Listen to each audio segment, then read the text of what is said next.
نحمدہ و نصلی علی رسولہ الکریم اما بعد فاعوذ باللہ من الشیطان الرجیم بسم اللہ الرحمن الرحیم۔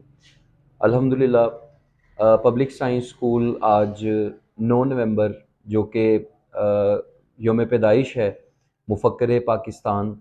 حضرت علامہ محمد ڈاکٹر اقبال رحمۃ اللہ علیہ کی، اسے بڑے پرجوش طریقے سے منانے جا رہا ہے۔ مقصد وہی ہے کہ بھٹکے ہوئے آہو کو پھر سوئے حرم لے چل۔ اقبال کا پیغام جو ہے وہ ہمیں عام کرنا ہے، اقبال کے فلسفے کو اپنی نوجوان نسل تک پہنچانا ہے اور بتانا ہے کہ اقبال اپنے شاہین کو کس طرح دیکھنا چاہتے تھے، ان کی جو فکر تھی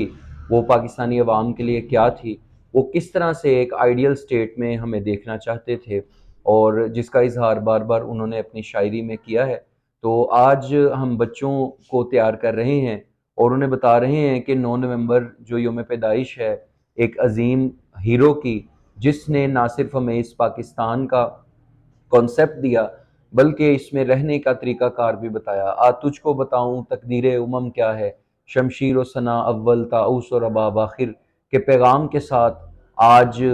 اس دعا کے ساتھ یہ پروگرام جو ہے وہ آرگنائز کیا گیا ہے کہ اقبال کی یہ بات بھی پوری ہو کہ زمانے کے انداز بدلے گئے، نیا راگ ہے ساز بدلے گئے، خرد کو غلامی سے آزاد کر، جوانوں کو پیروں کا استاد کر۔ تو اس فلسفے پر ہم آج انشاءاللہ العزیز یوم اقبال پورے جوش و خروش اور ملی جذبے کے ساتھ منا رہے ہیں، اس امید کے ساتھ کہ ایک دن اقبال کا فلسفہ خودی اس قوم کو بخوبی سمجھ آ جائے گا اور یہ قوم ایک دن انشاءاللہ اس عروج پر پہنچے گی جس عروج پر اقبال اس کو دیکھنا چاہتے تھے۔ پاکستان زندہ باد،